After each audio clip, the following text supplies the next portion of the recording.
Materi kita malam hari ini berbicara tentang memahami hubungan keilahian dan kemanusiaan dan ketuhanan Yesus. Jadi 3 hal ini yang akan kita pelajari bersama-sama pada malam hari ini. Bagaimana keilahian Yesus, kemanusiaan Yesus, dan ketuhanan Yesus ini. Banyak orang gagal memahami bagaimana relasi atau hubungan keilahian, kemanusiaan, dan ketuhanan Yesus ini. Dan ini pelajaran yang sangat mendasar dalam iman Kristen. Sangat mendasar. Saya mau sampaikan yang pertama, fakta kebenaran iman Kristen itu bahwa kekristenan ini adalah kelanjutan dari iman Yahudi. Yang sejak semula itu memiliki iman monoteistik. Yaitu percaya kepada Tuhan, kepada Bapa Yahweh, sebagai Allah yang Esa. Dan hal ini tertulis di dalam Ulangan 6 ayat 4 dan juga di dalam Markus 12 ayat 29. Jadi ini dasar tentang iman Kristen. Landasannya kenapa kita mengatakan bahwa kekristenan itu kelanjutan dari iman Yahudi? Karena Yesus Kristus, murid-muridnya para rasul adalah orang Yahudi dan mereka mengajarkan kitab Yahudi. Jadi ketika Yesus mengajar di sinagog, ketika Paulus atau ketika para rasul pergi memberitakan Injil, mereka tetap mengajarkan yang namanya kitab Yahudi, yaitu kitab PL, Kejadian sampai Maliaki. Dan juga kitab PL ini semua dipakai gereja, diterima oleh gereja sejak zaman Yesus sampai akhir zaman. Jadi iman monoteisme itu adalah dasar iman Kristen yang sama dengan Tritunggal. Tetapi mengapa orang tidak mengerti Tritunggal sama dengan monoteisme? Karena orang-orang itu tidak mau memahami apa sih sebenarnya pemahaman gereja tentang Tritunggal itu. Apalagi kalau para polemikus kan, apalagi para polemikus itu kan mereka hendak menyerang akidah Kristen berdasarkan kitab mereka. Sedangkan di kitab mereka kan Tritunggalnya itu boleh saya katakan itu tentang Allah, Maria, dan Isa. Sedangkan Tritunggal bukan. Allah, firman-Nya, dan rohnya. Jadi sebenarnya apa yang dibicarakan di kitab polemikus atau kitab saudara kita itu tidak ada hubungan sama sekali dengan ajaran Kristen. Itu situ ya.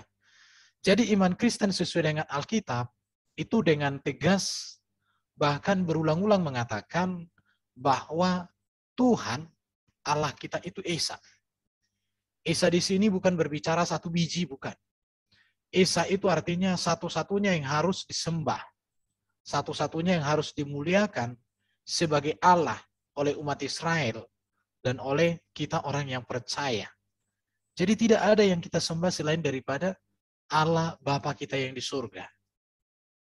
Maka saya katakan tidak ada satu ayat pun di dalam Alkitab yang mengatakan bahwa Allah itu 2, 3, 4, 5, dan sebagainya. Tidak.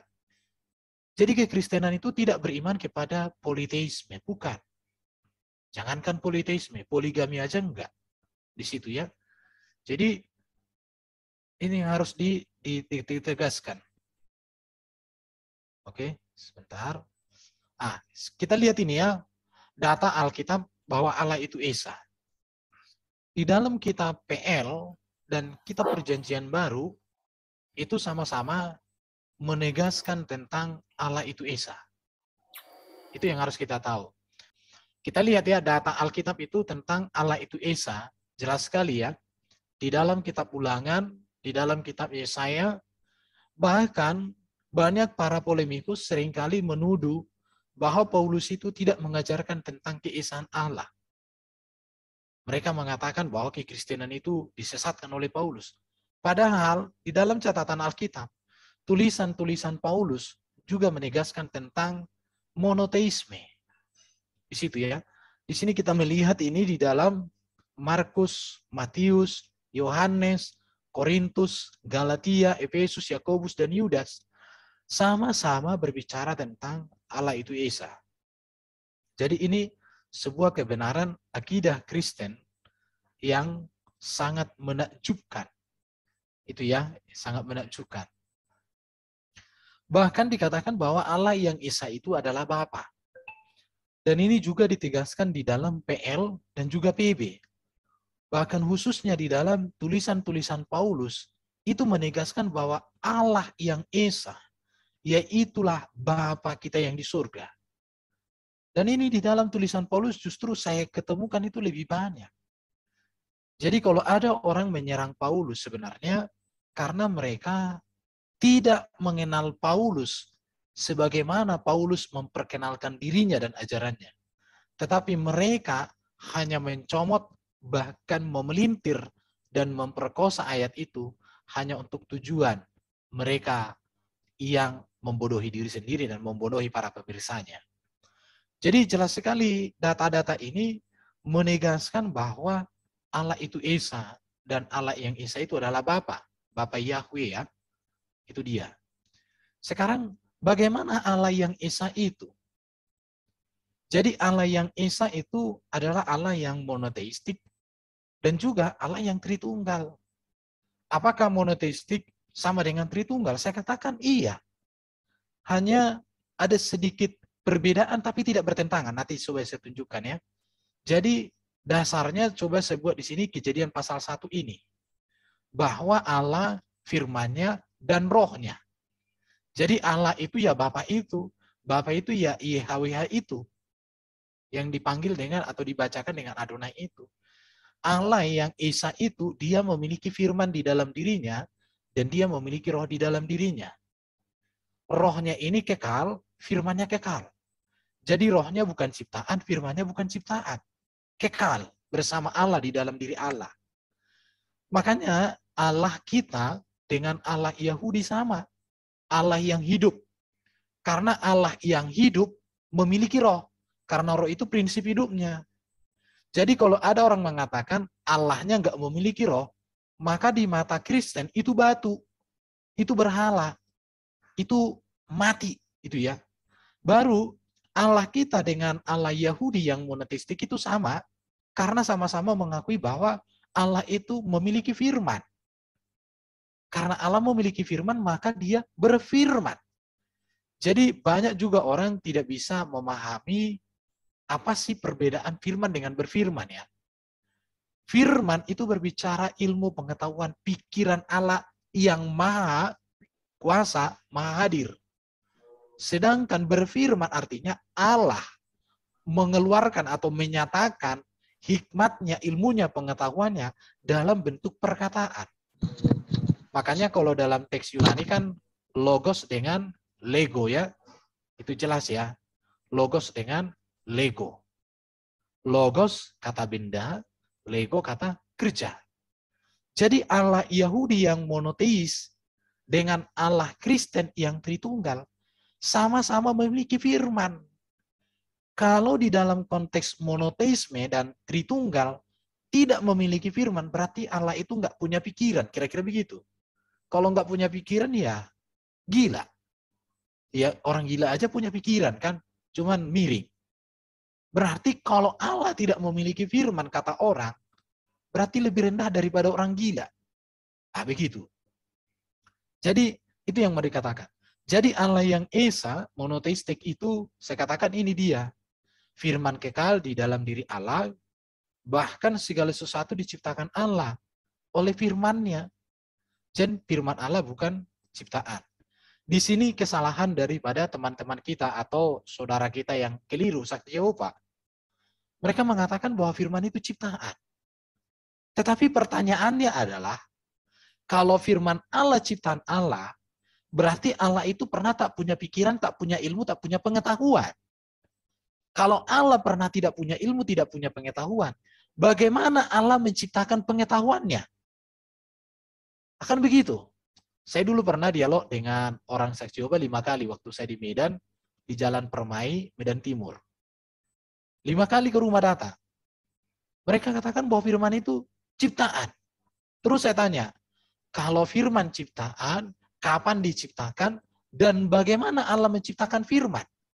Kalau dia sendiri nggak punya pikiran, nggak punya ilmu, nggak punya pengetahuan. Bingung dia. Dan itu pertemuan saya yang terakhir. Kamu tidak usah datang ke rumah saya lagi, kalau kamu tidak bisa menjelaskan bagaimana Allahmu menciptakan firman-Nya, sedangkan firman-Nya adalah pengetahuan pikirannya, ilmunya sendiri. Karena itu kata logos, logika. Logos atau ilmu, pengetahuan. Berikut, Allah itu roh. Roh kekal di dalam dirinya. Allah memberikan kehidupan kepada segala sesuatu, segala makhluknya oleh rohnya. Dan roh Allah bukan ciptaan Allah. Di situ jadi ini harus ditegaskan ya.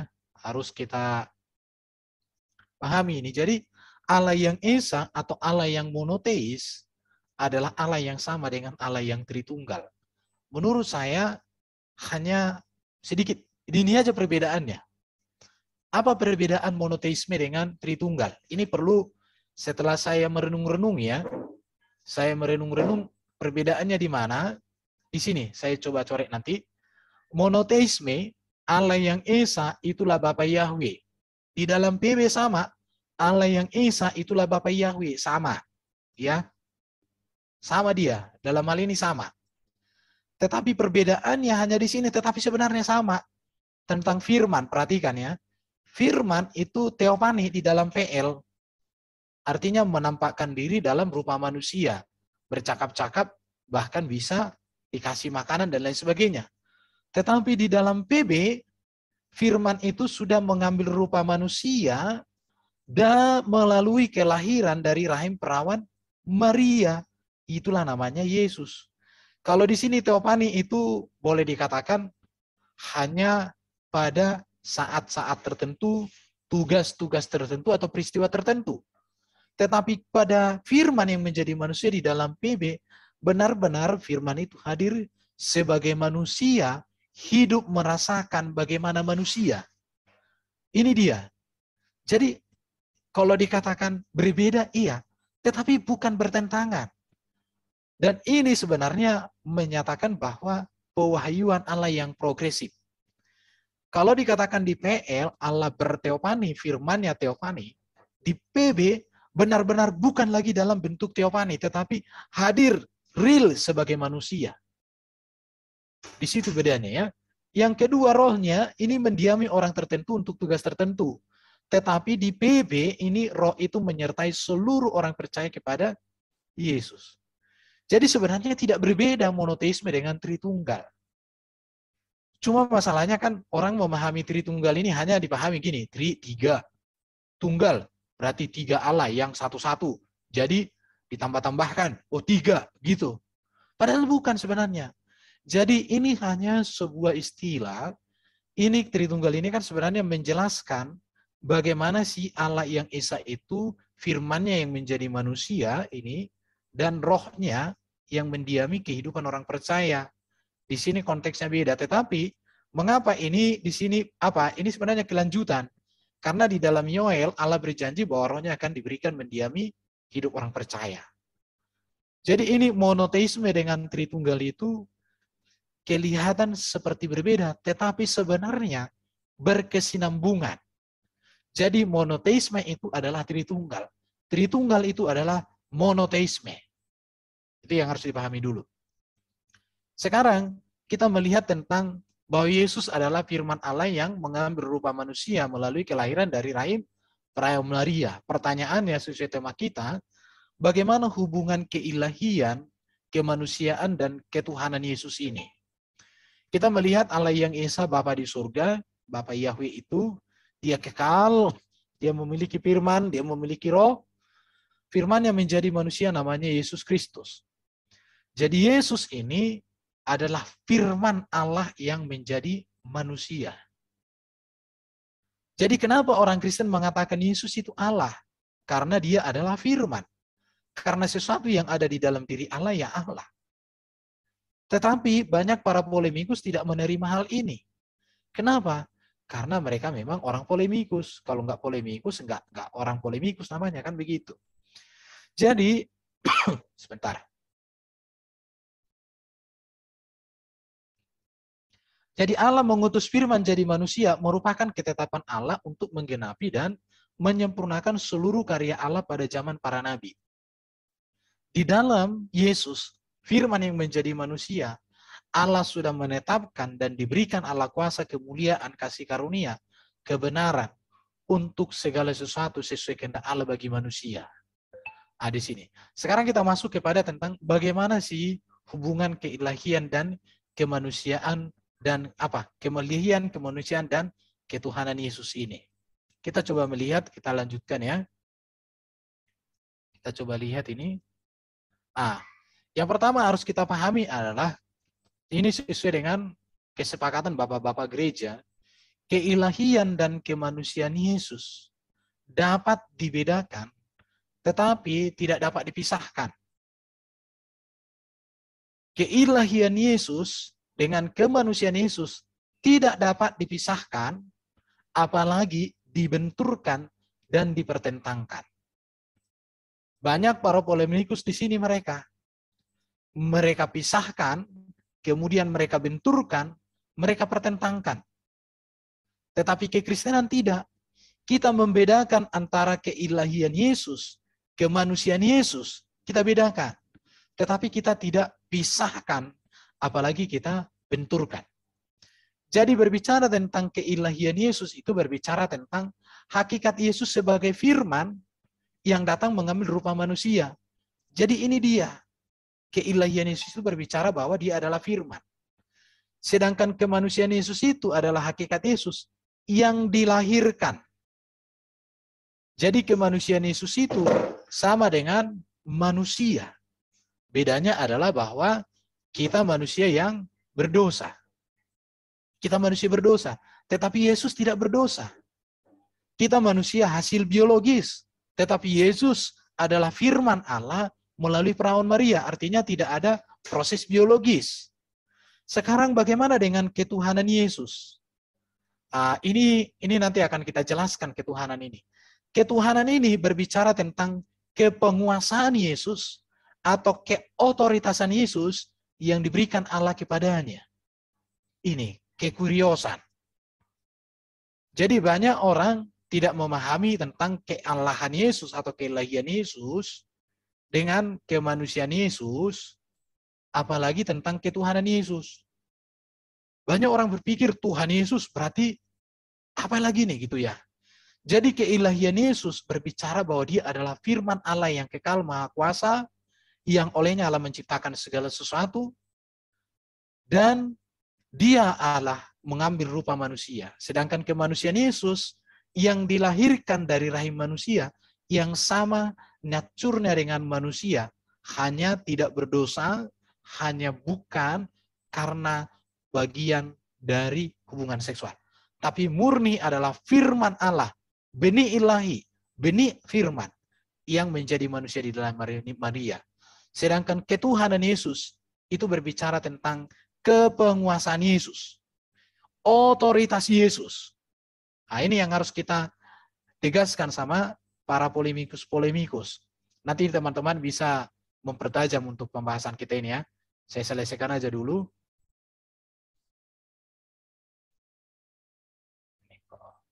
Oke. Jadi keilahian Yesus ini perlu mungkin kita pikirkan ya. Kalau kita menekankan hanya keilahian Yesus, kita lepaskan dari kemanusiaan Yesus, maka kita masuk nanti jadi semacam saudara-saudara kita yang Yohanes. Maka Yesus mengatakan, Yesuslah Bapa itu sendiri, Yesuslah Yahweh itu sendiri. Keputusan ini mengesampingkan kemanusiaan Yesus. Tetapi kalau orang menekankan kemanusiaan Yesus, lepas dari keilahiannya, maka nanti seperti SSJ. Yesus itu ciptaan. Kalau ketuhanan Yesus ini ada pada keilahian dan kemanusiaan Yesus, sebab kepenguasaan yang diberikan Allah kepada firman yang hadir dalam rupa manusia. Jadi ketuhanan Yesus ini tidak bisa dipisahkan dari keilahian dan kemanusiaan. Dan itu tetap seperti tadi. Jadi keilahian kemanusiaan dan ketuhanan Yesus ini, kita orang Kristen selalu melihat secara bersamaan. Selalu saya ulangi lagi, dapat dibedakan, namun tidak dapat dipisahkan, apalagi dibenturkan, apalagi dipertentangkan. Kegagalan para polemikus atau saudara-saudara kita yang antikristus, mereka memisahkan, kemudian mereka benturkan antara keilahian kemanusiaan serta kegagalan mereka dalam memahami ketuhanan Yesus. Oke, kita akan masuk kepada topik ini ya. Jadi di sini yang perlu kita harus melihat secara bersama. Kita tidak boleh berat sebelah memahami tentang Yesus ini. Jadi keilahian dengan kemanusiaan itu harus kita lihat selalu bersamaan. Maka disebut dia bahwa dia bisa dibedakan tapi tidak bisa dipisahkan, apalagi dibenturkan dan dipertentangkan. Ketuhanan itu berbicara ke penguasaan Yesus yang juga tidak bisa dilepaskan dari kemanusiaan dan keilahian daripada Yesus itu sendiri. Kita melihat bahwa bukti keilahian Yesus ya, keilahian Yesus ini kan merupakan inti iman Kristen. Klaim keilahian Yesus merupakan kepercayaan yang berasal langsung dari pengakuan Yesus sendiri. Mengapa kita mengatakan bahwa Yesus itu memiliki keilahian? Yang pertama, Yesus sendiri mengakui di sini ya. Dikatakan oleh Yesus, kemuliaan yang kumiliki di hadiratmu sebelum dunia ada. Ini sangat sesuai dengan bahwa Allah kekal memiliki firman. Jadi tidak mungkin Yesus mengatakan bahwa dia memiliki kemuliaan di dalam hadirat Allah sebelum dunia ada kalau dia bukan firman. Tetapi itu menegaskan bahwa dia adalah firman. Baru dikatakan, engkau telah mengasihi aku sebelum dunia dijadikan. Sebelum Abraham jadi, aku telah ada. Aku adalah yang awal dan yang akhir dan yang hidup, dikatakan Yesus. Jadi jelas bahwa ketika kita berbicara keilahian Yesus ini, maka kita melihat dari pengakuan Yesus tentang siapa dirinya. Bahwa dia sudah ada sebelum dunia ada. Sebelum dunia ada, apa yang ada? Dia adalah firman. Karena firmanlah yang menjadikan segala sesuatu. Karena Allah menciptakan segala sesuatu oleh firman. Jadi keilahian Yesus adalah hakikat Yesus yang telah ada sebelum dunia dijadikan.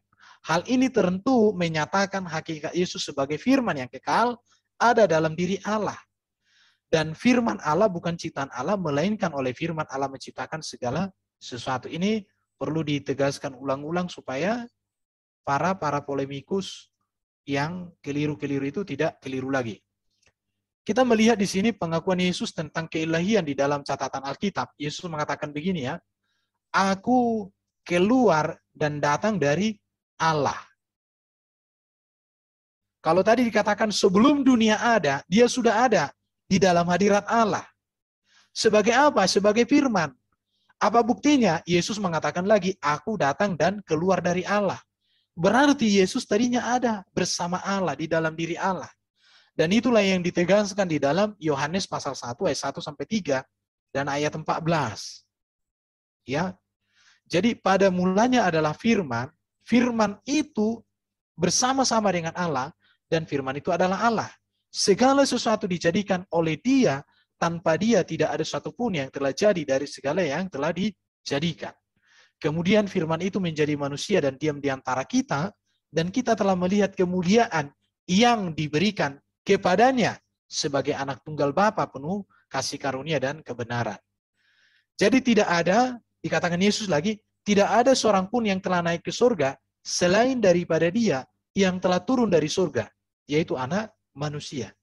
Ini bukti-bukti tentang keilahian Yesus. Jadi keilahian Yesus itu menunjuk kepada hakikat Yesus sebagai sang firman yang hadir dalam rupa manusia. Tujuannya apa? Untuk menyatakan seluruh kehendak Allah. Kalau kita nanti kaitkan dengan soteriologi, ini berkaitan dengan dosa, diampuni, berkaitan dengan maut, dikalahkan dengan memberikan hidup kekal, berkaitan dengan iblis, dikalahkan, dan kita menjadi raja memerintah bersama-sama dengan Kristus. Baru berbicara juga tentang natur manusia yang sudah rusak, dipulihkan oleh Yesus. Jadi ini 4 hal ini yang dikerjakan oleh sang firman yang menjadi manusia. Oke, jadi data Alkitab Bahwa firman bukan ciptaan itu melainkan olehnya Allah menciptakan, kita melihat di sini ya. Jadi Yesus itu adalah sang firman Allah yang kekal di dalam diri Allah. Firman Allah bukan ciptaan, tetapi olehnya Allah menciptakan. Di dalam data Alkitab sangat banyak mengatakan bahwa Allah menciptakan segala sesuatu oleh firman. Dikatakan oleh firman Tuhan langit telah dijadikan. Firmanku yang keluar dari mulutku melaksanakan apa yang kukehendaki. Oleh firman Tuhan langit telah dijadikan. Segala sesuatu dijadikan oleh firman. Alam semesta dijadikan oleh firman Allah. Firman Allah, oleh firman Allah langit telah ada sejak dahulu dan juga bumi. Jadi ini penegasan. Jadi ketika kita berbicara tentang Yesus ini, keilahiannya itu berbicara hakikatnya sebagai sang firman Allah. Oke, bukti sekarang kita masuk kepada kemanusiaan Yesus. Kalau kemanusiaan Yesus ini sebenarnya tidak terlalu banyak menjadi persoalan ya. Yang menjadi masalah itu, apa yang dipermasalahkan para polemikus itu adalah membenturkan kemanusiaan Yesus dengan keilahian Yesus. Sementara di dalam Alkitab, keilahian dan kemanusiaan Yesus itu kita bedakan, dibedakan, tidak dipisahkan, apalagi dibenturkan, dipertentangkan. Kalau kita melihat tentang kemanusiaan Yesus, jelas kemanusiaan Yesus itu berbeda dari semua manusia. Sebab Yesus adalah manusia yang benihnya, yaitu benih ilahi, yaitu firman Allah. Dan oleh kuasa roh Allah di dalam rahim perawan Maria. Satu-satunya. Tetapi banyak para polemikus mengatakan bahwa Adam nggak punya bapak, nggak punya ibu. Hawa nggak punya apa. Hawa itu, walaupun di kitab mereka nggak ada nama Hawa ya. Hawa itu nggak punya bapak juga, nggak punya ibu, tapi punya suami. Punya sumber suami katanya. Tetapi perbedaannya adalah Adam dan Hawa. Adam itu diciptakan dari debu tanah, dibentuk dari debu tanah. Debu tanah itu diciptakan Allah. Allah menciptakan debu tanah itu oleh firman. Sedangkan Yesus adalah firman yang kekal dalam diri Allah. Jadi mereka kadang kurang membaca. Sekarang kalau kita berbicara tentang bukti kemanusiaan Yesus ini, Yesus lahir seperti manusia lainnya, hanya bukan benih biologis. Jelas, kelahiran Yesus itu jelas. Kemudian Yesus dikatakan bertumbuh, berkembang seperti manusia normal. Itu kemanusiaan Yesus. Baru Yesus memiliki berbagai kelemahan yang tak berdosa dari sifat manusiawinya. Ya, kelemahan kenapa dikatakan? Karena Yesus lelah, Yesus lapar, Yesus haus, Yesus tidur, Yesus dicobai, di situ ya. Baru dia juga menantikan kekuatan dari Bapa. Kalau bertumbuh, dikatakan Yesus, dikatakan di sini bertambah besar, menjadi kuat, penuh hikmat, dan kasih karunia dari Allah ada padanya. Makin bertambah besar dan bertambah hikmatnya, makin dikasihi Allah dan makin dikasihi oleh manusia. Hal ini sudah pernah kita bahas tentang Yesus usia 12 sampai 30 tahun. Jadi 13 sampai 30 tahun itu bagaimana? Kalau tentang Yesus lahir, jelas bahwa dia lahir dari wanita perawan, dia lahir disaksikan oleh para malaikat dengan tanda-tanda ajaib, dan ini berkaitan dengan nubuatan-nubuatan dalam kitab PL. Ya, tapi saya tidak tuliskan di sini kitab-kitab PL-nya. Kalau kemanusiaan Yesus itu tidak terlalu nggak ada yang mempersoalkan. Berkali-kali disebutkan bahwa Yesus itu sebagai manusia. Ya, bahkan oleh Yohanes, Petrus, anak manusia Paulus, dan lain sebagainya. Baru Yesus memiliki sifat insani, ya. Apa itu? Baik tubuh jasmani yang dapat dilihat di jama maupun jiwa dengan segala esensinya. Contoh, Yesus memiliki pengetahuan, bahkan pengetahuan Yesus itu sempurna. Yesus memiliki akal budi yang sempurna. Yesus memiliki emosi. Yesus memiliki kehendak. Yesus sebagai manusia mengalami fase pertumbuhan fisik, intelektual, kesadaran sosial, sebagaimana sejak bayi sampai dengan masa dewasa. Ini semuanya. Tetapi perbedaannya Yesus dalam kesempurnaan. Yesus mempunyai keluarga, silsilah, dan juga gelar sebagai anak manusia. Ini bukti-bukti tentang kemanusiaan Yesus. Jadi kemanusiaan Yesus menandakan bahwa dia manusia yang hadir di dunia ini satu-satunya sebagai penyelamat, karena dia tak berdosa, mengampuni dosa, dia kudus, menguduskan kita, dia di surga, membawa kita ke surga, dan hal-hal yang baik Yesus dalam kemanusiaan juga memberikan ajaran etika dan moral. Sekarang saya masuk kepada bukti ketuhanan Yesus. Ini perlu untuk dipahami, sebenarnya sudah sering kita bahas ini ya, etimologi kata Tuhan. Banyak orang tidak memahami tentang etimologi kata Tuhan ini. Kata Tuhan dalam bahasa Melayu berasal dari kata Tuan. Ini perhatikan ini ya. Buku pertama yang memberi keterangan tentang hubungan kata Tuan dan Tuhan adalah Ensiklopedia Populer Gereja tahun 176. Supaya saudara-saudara polemikus mengerti, 1974 LAI sudah menerjemahkan Alkitab terjemahan baru. Jelas itu ya. Jadi menurut kamus tersebut, buku tersebut, kata Tuhan ada hubungannya dengan kata Melayu Tuan yang berarti penguasa atau pemilik. Sebagai contoh padanannya saya buat di sini, contoh Yunani itu kurios, di bahasa Inggrisnya Lord, di bahasa Indonesianya Tuhan.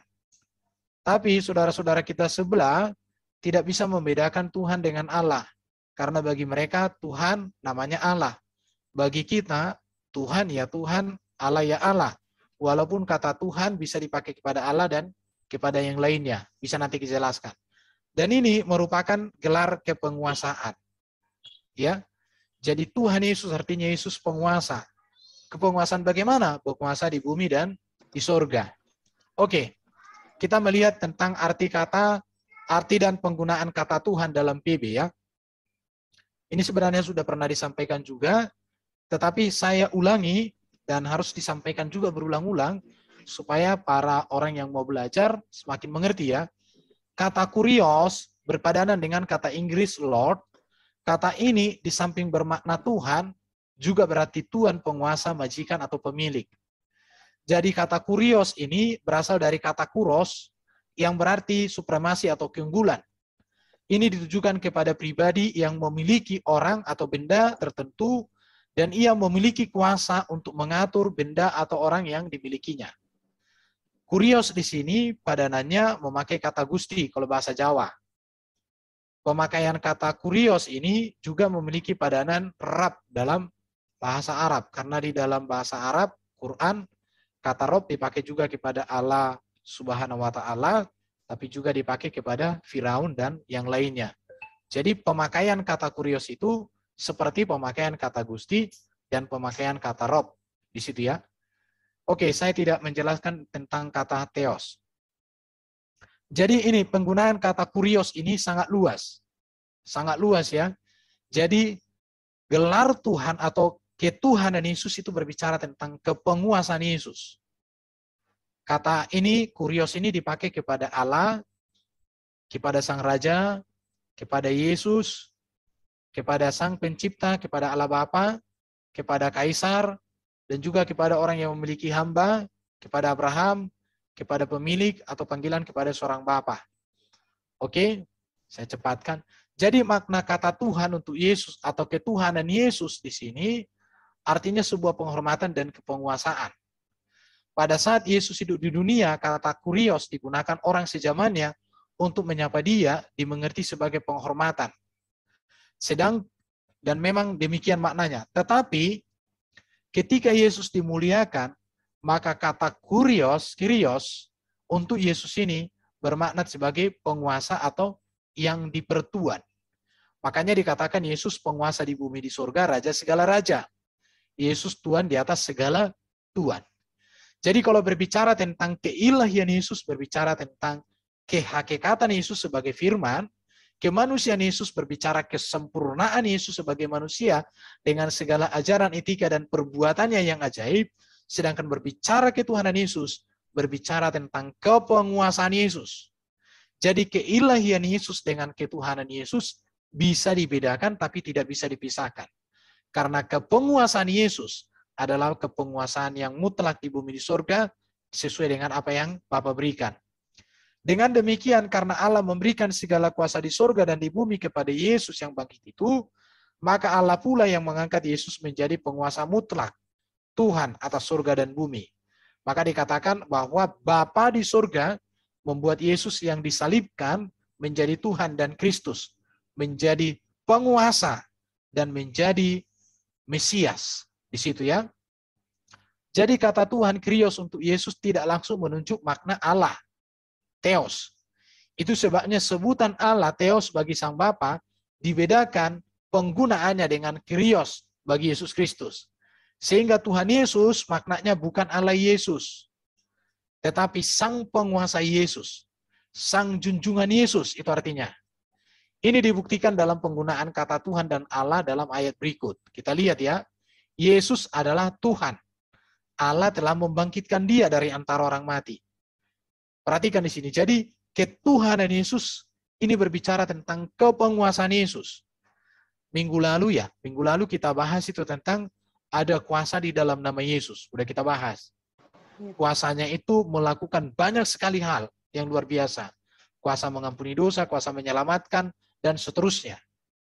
Dan di sini berbicara tentang Tuhan Yesus itu berbicara kepenguasaan Yesus. Dan Yesus ini penguasa di bumi dan di surga. Maka dikatakan di sini satu Allah saja yaitu Bapa, satu Tuhan saja. Perhatikan di sini ya. Satu Allah saja dengan satu Tuhan saja. Jadi satu Allah saja yaitu Bapa, sumber segala sesuatu, satu Tuhan saja yaitu penguasa yang kekuasaannya dari Bapa. Jadi ayat-ayat di atas membedakan Allah yaitu Bapa dengan Tuhan Yesus Kristus yang dibangkitkan oleh Allah Bapa. Maka dikatakan sejak kapan Yesus menerima gelar Tuhan ini? Sejak kebangkitannya. Karena sesudah kebangkitan dari antara orang mati, dia mengatakan kepada para muridnya, "Kepadaku telah diberikan segala kuasa di surga dan di bumi." Jadi karena Yesus penguasa di bumi di surga, maka keselamatan tidak diragukan lagi di dalam Yesus. Maka kita jangan lagi ikut yang nggak ada apa-apanya di bumi dan di surga. Apalagi kalau membuat banyak masalah. Nah, begitu ya. Jadi makna kata Tuhan untuk Yesus, Yesus dipanggil Tuhan Kyrios, bukan hendak menyatakan bahwa Yesus adalah Allah sendiri. Memang benar bahwa Yesus memiliki natur ilahi karena dia adalah firman yang kekal dalam hakikat Allah dan diturunkan Allah jadi daging yang diberi nama Yesus. Jadi ketika kita mengatakan Tuhan Yesus, maka maknanya adalah bahwa Yesus pemilik hidup kita. Yesus penguasa hidup kita. Di dalam kepenguasaan Yesus itulah kita dipulihkan, kita diampuni, kita ditebus, kita diselamatkan, kita dibaharui. Maka kalau orang mengatakan Yesus juru selamat, sangat mudah. Tetapi kalau mengatakan Yesus Tuhan, Yesus pemilik hidupku, Yesus penguasa hidupku, ini yang harus kita perjuangkan. Kenapa? Karena seringkali kita ingin menguasai dia malah. Itu ya. Jadi Tuhan Yesus artinya bukan Allah itu Yesus. Atau Yesus itu Allah itu sendiri. Sekali lagi saya tegaskan, Yesus memang firman Allah. Kalau orang Kristen mengatakan Yesus itu ilahi atau Yesus itu Allah karena dia firman. Tetapi ketika kita mengatakan Tuhan Yesus, tidak dalam pengertian bahwa Yesus itu sendirilah Bapa itu, Yahweh itu. Bukan di situ artinya. Tetapi itu menunjuk kepada kepenguasaan Yesus. Jadi Tuhan Yesus artinya Yesus penguasa, Yesus Tuhan, Yesus junjungan yang agung, Yesus pemilik. Maka dikatakan di sini, Allah sangat meninggikan Yesus. Kalau Yesus Allah berarti Allah meninggikan Allah. Dua Allah, kan begitu nanti kalimatnya. Jadi Allah sangat meninggikan Yesus dan mengaruniakan kepada Yesus nama di atas segala nama, supaya dalam nama Yesus bertekuk lutut segala yang ada di langit dan yang ada di bumi, dan segala lidah mengaku bahwa Yesus Kristus adalah Tuhan, Kyrios, bagi kemuliaan Allah Bapa. Oke, jelas. Jadi Yesus adalah Tuhan, artinya Yesus adalah Tuhan, penguasa, pemilik yang ditetapkan Allah untuk menyelamatkan, memelihara, dan bahwa kita semata-mata harus bergantung kepada Yesus. Jadi ketika kita orang Kristen mengatakan Yesus Tuhanku, berarti kita harus menggantungkan seluruh hidup kita. Hidup kita di dunia ini, bahkan hidup kita setelah selesai, harus digantungkan kepada Yesus itu sendiri. Jadi Yesus diangkat, atau Yesus diangkat sebagai Tuhan oleh Allah, memiliki 3 tujuan. Ini sekaligus menjawab Irene Handono ya, karena dikatakan Yesus diangkat Tuhan 325, konsili. Tapi dia lupa bahwa di Kisah Rasul pasal 2 ayat 36 bahwa ketuhanan Yesus dinyatakan ketika Yesus mati, bangkit, mulia, naik ke surga. Dia berkuasa di bumi di surga. Irene Handono itu kolok-kolok. Ya. Jadi Yesus diangkat sebagai Tuhan oleh Allah dalam Kisah Rasul 2:36. Ini menunjukkan bahwa dia adalah Adam yang terakhir yang telah memulihkan kepenguasaan Adam atas alam yang hilang karena kejatuhan dalam dosa. Jadi ketika Tuhan menciptakan Adam itu dikatakan berkuasalah atas semua yang ada di bumi. Tetapi ketika Adam jatuh dalam dosa, kuasa itu tidak ada lagi. Malah mereka mengalami hukuman. Tetapi Yesus datang untuk memulihkan itu. Maka kehadiran Yesus di dunia ini memulihkan semesta. Tetapi dia mengerjakan memulihkan manusia. Yang kedua, untuk menunjukkan bahwa Yesus yang manusia itu, yang manusia sempurna, yang tanpa dosa, manusia yang mulia, yang kudus ini, sungguh-sungguh firman, sungguh-sungguh logos yang menjelma sebagai manusia. Jadi ketika kita mengatakan Yesus Tuhan, artinya di dalam Yesus, kegagalan Adam sudah dipulihkan, ditebus. Di situ ya. Baru ketika kita mengatakan Tuhan Yesus, berarti dia adalah Sang Logos yang menjadi manusia. Baru dikatakan karena Allah selalu melaksanakan kepenguasaannya atas alam semesta melalui firman. Perhatikan ya. Jadi di dalam Kejadian sampai akhir zaman, Allah selalu menyatakan kekuasaannya itu melalui firman. Baik melalui teopani, baik melalui suara. Tetapi sekarang firman itu hadir dalam rupa manusia. Jadi karena Allah selalu melaksanakan kepenguasaannya atas alam semesta melalui firman, sekarang juga kuasa yang sama atau ketuhanan Allah yang sama dan yang hanya satu itu dilaksanakan melalui manusia Yesus Kristus yang adalah firman. Sehingga Yesus disebut Tuhan, dengan demikian Yesus tetaplah firman yang satu dan yang sama, karena melalui firmanlah, melalui logoslah, Allah melaksanakan kuasa ketuhanannya sendiri. Jadi kuasa Allah itu selalu dinyatakan melalui logosnya. Maka ketika logos menjadi manusia, di dalam sang logos yang menjadi manusia itulah Allah tetap menyatakan kekuasaannya. Maka di dalam Yesuslah pemulihan semesta dikerjakan oleh Allah. Makanya nanti di akhir zaman, Yesus datang dengan Yerusalem baru. Dengan demikian baik Allah maupun firman logos tidak berubah. Baik dalam hakikatnya maupun dalam hubungannya. Meskipun firman logos itu telah nujul sebagai manusia. Jadi ketika firman menjadi manusia, Allah tidak kekurangan apalagi kehilangan firman. Seperti yang dituduhkan orang. Karena firman Allah maha dan kekal. Jadi untuk yang kedua, yang ketiga, untuk tujuan keselamatan manusia. Karena dengan kuasa yang mutlak sebagai penguasa atau Tuhan, Yesus akan mengubah tubuh manusia yang hina ini sehingga menjadi serupa dengan tubuhnya yang mulia pada hari kebangkitan nanti. Filipi pasal 3, 20-21. Jadi kehadiran Sang Firman itu dinyatakan kuasa oleh Allah kepadanya. Itulah ketuhanannya. Ini berkaitan dengan keselamatan kita. Karena di dalam Dialah kita ditebus, kita dimerdekakan, kita dipulihkan, kita diselamatkan, kita diberikan segala sesuatu yang terbaik untuk kita. Berbicara tentang bukti ketuhanan Yesus di dalam Alkitab, sangat banyak ayat, tapi saya tidak kutipkan semuanya. Dikatakan, kepadaku telah diberikan segala kuasa di surga dan di bumi. Siapa yang memberikan? Bapa di surga. Maka karena kepenguasaan Yesus di surga dan di bumi, maka dia dapat menyertai kamu, menyertai kita, senantiasa sampai akhir zaman. Baru dikatakan lagi, dalam nama Yesus bertekuk lutut segala yang ada di langit dan yang ada di atas bumi di bawah bumi. Yesus adalah Tuhan bagi kemuliaan Allah Bapa. Baru dikatakan lagi, di bawah kolong langit ini tidak ada nama lain yang diberikan kepada manusia yang olehnya kita diselamatkan. Baru dikatakan lagi, Yesus Raja segala Raja, Tuhan segala Tuhan. Ini berbicara tentang ketuhanan atau kepenguasaan Yesus.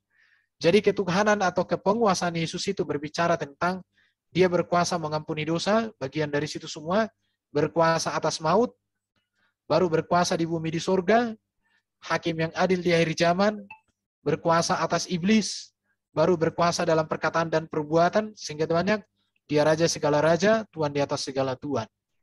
Dengan demikian, maka ketuhanan Yesus membuktikan tidak ada keraguan untuk keselamatan di dalam Yesus. Maka saya katakan, mari semua orang terimalah Yesus. Karena kepenguasaan di bumi di surga, ketuhanan Yesus, nyata dan luar biasa. Kini kita lihat ya, Yesus berkuasa ampuni dosa, ada banyak data-datanya. Oke, sampai di sini dulu.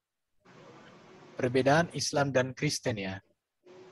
Islam itu Tuhan sama dengan Allah. Tuhan adalah sang pencipta semesta. Allah adalah nama pribadi dari Tuhan pencipta mereka. Kristen, Tuhan itu gelar kepenguasaan. Bahkan kata Tuhan ini berasal dari kata Tuhan. Allah adalah panggilan kepada yang dipandang sang pencipta. Karena kata Allah bisa juga dipakai kepada dewa-dewi. Contoh, orang yang penyembah berhala, Allah juga. Nah, tapi nama pribadi Allah di Kristen itu Yahweh. Jadi, kalau saudara-saudara Muslim memakai tentang konsep Muslim untuk menilai pemahaman Kristen, nggak nyambung. Ini dia. Jadi mereka selalu bertanya, Yesus itu Tuhan apa manusia? Ya dia Tuhan. Apa artinya Tuhan Yesus? Kepenguasaannya, bahwa dia berkuasa di bumi di sorga. Apakah Yesus itu Allah Bapa sendiri? Oh, tunggu dulu. Yesus itu firman-Nya Allah Bapa itu sendiri yang menjadi manusia. Makanya kalian harus mengerti kawan-kawan, karena kulihat di live YouTube ini banyak orang bertanya, siapa ini penunggang kuda lagi bertanya ini? Naik ke atas bro. Dia katakan Yesus itu Tuhan atau bukan? Hah? Naik ke atas saja. Iya si Awi. Yesus manusia atau bukan? Yesus manusia. Tetapi pertanyaannya tidak hanya sampai di situ kan? Manusia yang bagaimanakah Yesus ini? Itu dia kan? Manusia yang berasal dari firman. Berasal dari Allah. Kalau selain itu manusia, berasal dari hasil hubungan biologis. Sel sperma dan sel telur. Melalui peristiwa jatuh cinta. Betul Pak Bagus kan? Ya. Ah itu. Kalau Adam itu dari debu tanah dibentuk. Debu tanah diciptakan. Sedangkan Yesus firman-Nya sang pencipta. Ah, di situ. Ya. Baru kalau dikatakan, Tuhan Yesus mati, iya. Tapi Allah nggak pernah mati. Kenapa? Karena ini harus ditegaskan memang ini perbedaan Islam dan Kristen tentang arti kata Tuhan dan Allah. Allah bagi kita itu sang pencipta. Tuhan itu gelar kepenguasaan. Allah juga Tuhan. Kenapa? Karena dia penguasa.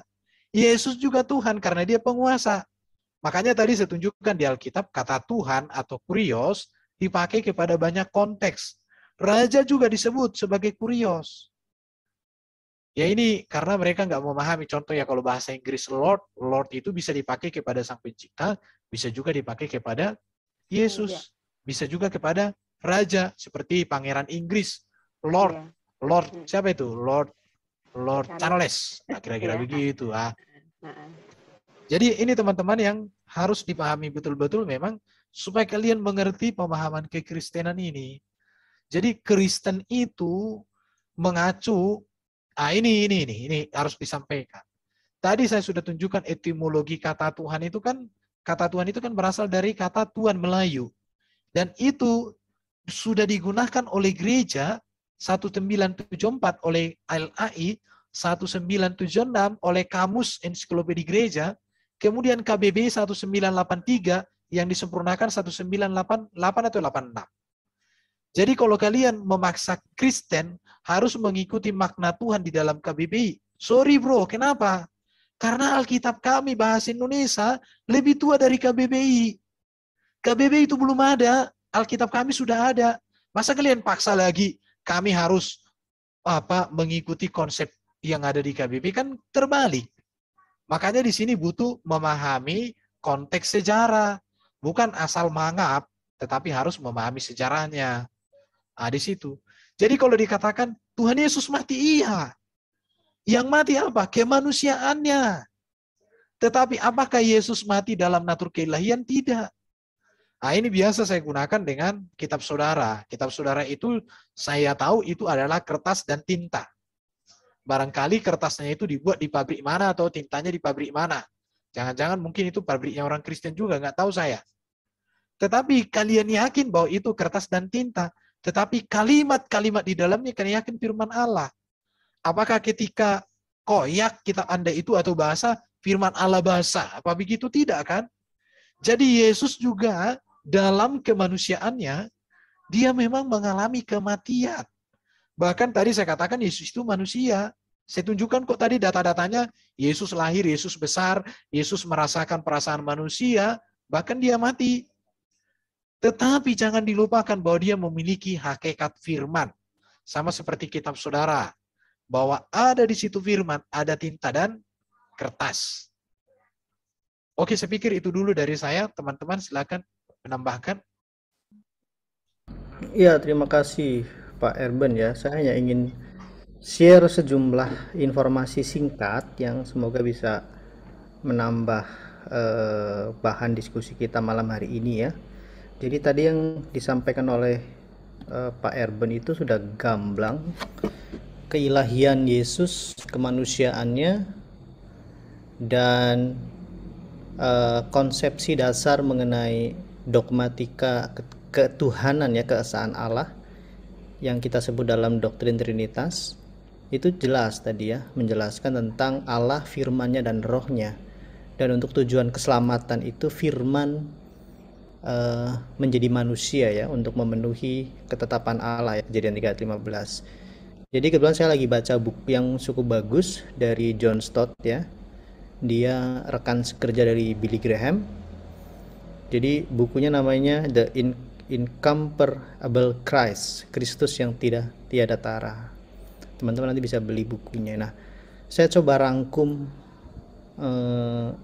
daftar isinya ya. Tapi dari daftar isi ini saya sudah terbuka pikiran saya. Ternyata Injil yang sejati itu memang Injil yang diberitakan oleh kami ini adalah para rasul. Jadi kalau teman-teman, saya mencoba nih menggunakan pendekatan apologetika lintas iman ya. Kalau teman-teman muslim biasa mengatakan bahwa firman itu adalah Al-Quran. Artinya firman itu berupa kata-kata ditulis di lauh mahfuz, diturunkan ke dalam hati Nabi Muhammad, kemudian dihafalkan, dan yang terakhir dituliskan. Nah, firman itu bisa dilihat dalam bentuk tulisan, bisa dirasakan melalui telinga. Sedangkan kekristenan 1 Yohanes 1 ayat 1 itu jelas Rasul Yohanes itu menjelaskan bahwa firman itu menjadi manusia. Yohanes 1 ayat 1 dan 1 Yohanes 1, firman itu bisa diraba. Dan Ibrani 2 ya, bahkan firman yang dalam rupa manusia itu bisa dicobai, hanya saja dia tidak berbuat dosa. Nah, saya kembali ke masalah yang buku ini yang saya sedang baca. Ternyata, oh ya, dilanjutkan yang tadi ya.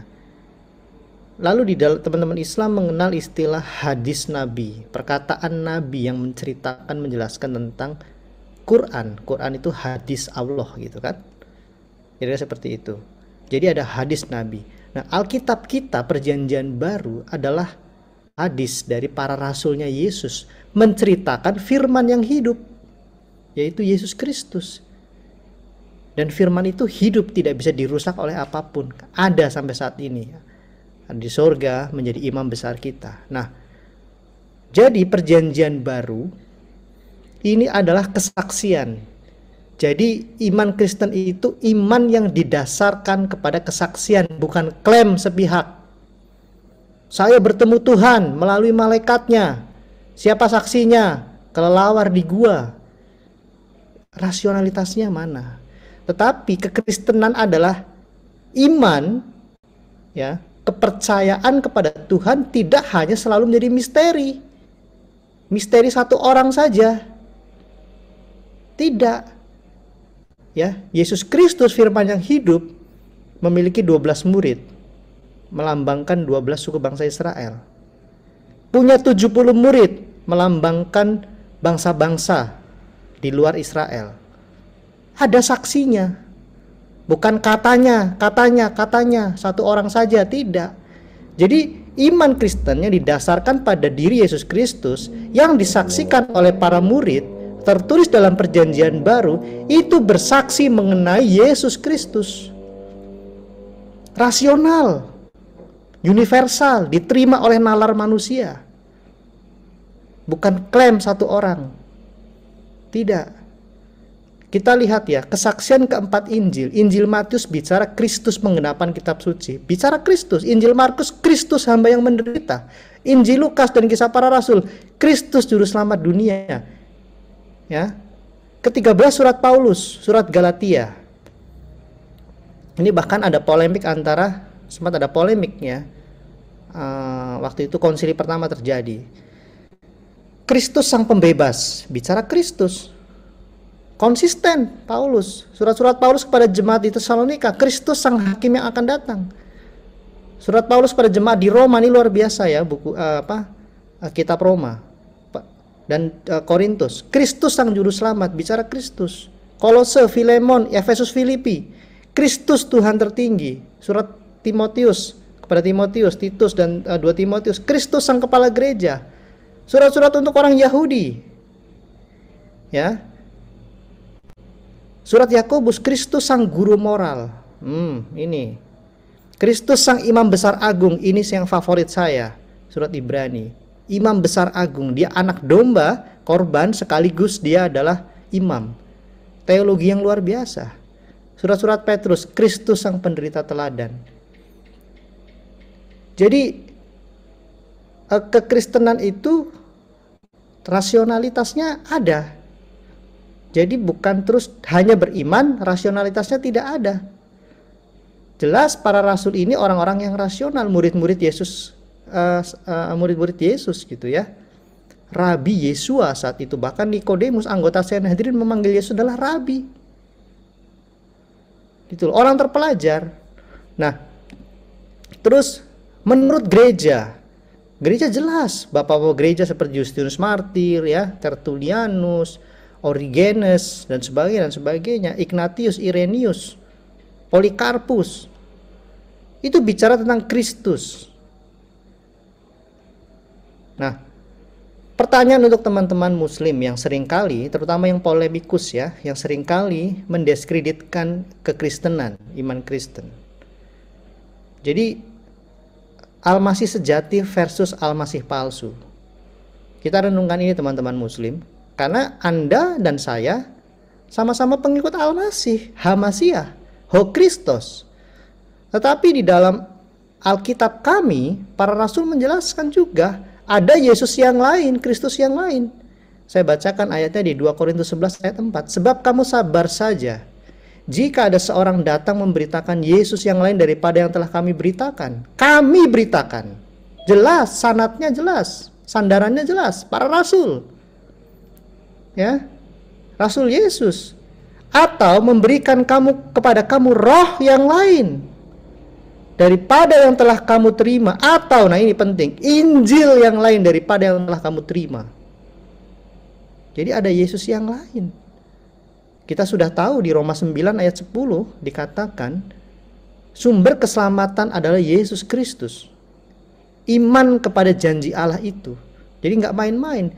Pengenalan terhadap Yesus yang salah juga keselamatan kita.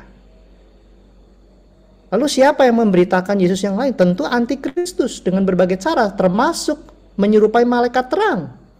Tetapi yang pada hakikatnya adalah iblis laknatullah. Nah, di dalam tabel ini ada dua ya pembandingan. Al-Masih dalam Alkitab dan Al-Masih yang lain. Nah, saya bertanya saja kepada rumput yang bergoyang. Saya tidak bertanya ke teman muslim lagi ya, ini data untuk saya tanyakan pada rumput yang bergoyang. Al-Masih dalam Alkitab jelas yang diurapi. Tadi teman kami sebelumnya ya, Pak siapa tadi sebelum ini menjelaskan siap Yesus itu, kekristusan itu apa ya. Ini bukan iman tapi imam. Nah, nabi, imam, raja ya, hakim yang diurapi. Sedangkan Al-Masih yang lain tuh teologinya lemah sekali, hanya sekedar gelar, maknanya adalah pengurap loh. Kok jadi menyamakan Al-Masih dengan Allah? Karena yang mengurapi adalah Allah Bapa. Kan jadi standar ganda. Si kaki rata karena jalan-jalan kemana-mana. Yang disentuh, yang diusap, yang diurap, sembuh. Saking sering berjalan kaki, jadi kakinya rata. Nah, di dalam Alkitab, Al-Masih adalah pengantara keselamatan, jalan keselamatan. Yang lain utusan biasa. Di dalam Alkitab, Al-Masih adalah Allah yang menyelamatkan. Karena manusia sudah berdosa semua, tidak mungkin mampu menyelamatkan manusia yang lain. Jadi Allah turun ke dunia untuk membuktikan bahwa janji Allah itu nyata. Yaitu manusia Yesus Kristus. 1 Timotius 2 ayat 5. Yang terakhir ya, ini sebenarnya banyak sekali ruang lingkup teologi tentang Al-Masih. Adalah pewahyuan puncak. Nah, kata puncak ini penting. Nabi, imam, raja. Ultimate, puncak. Tidak ada lagi nabi, imam, raja. Dalam hal untuk pewahyuan Allah. Tapi karunia kenabian ada. Talenta gitu ya. Tapi dalam hal pewahyuan tidak ada lagi nabi. Yesus adalah nabi penutup. Puncak pewahyuan puncak. Tidak main-main. Karena ini berhubungan dengan cara Allah. Ketetapan Allah. Jadi ini yang ingin saya share Pak Erben, Pak Christian Crusader, rekan-rekan sekalian, bahwa kita harus berbangga bahwa iman Kristen itu didasarkan kepada iman yang tidak iman buta, tetapi iman yang berdasarkan dengan rasionalitas, termasuk iman yang juga berdasarkan spiritualisme yang murni, ya, didasarkan kepada satu pribadi, yaitu Yesus Kristus yang telah bangkit mengalahkan maut. Tidak ada satupun manusia yang mati kemudian bangkit. Bahkan berani mengatakan, tidak ada seorang pun yang bisa mengambil nyawaku kalau aku tidak menyerahkannya. Itu adalah manusia Yesus Kristus. Jadi kita harus berbangga bahwa pewahyuan Allah Sang Pencipta kepada kita itu pewahyuan yang valid, yang tidak bertentangan dengan sejarah. Ya, tanpa Alkitab pun Yesus adalah tokoh sejarah. Itu hebatnya kekristenan. Jadi sosok Yesus Kristus itu adalah sosok yang sangat sentral bagi iman Kristen. Bukan hukum Taurat, bukan Musa, bukan Abraham. Tetapi iman Kristen didasarkan kepada janji Allah, yaitu Kristus Yesus. Terima kasih.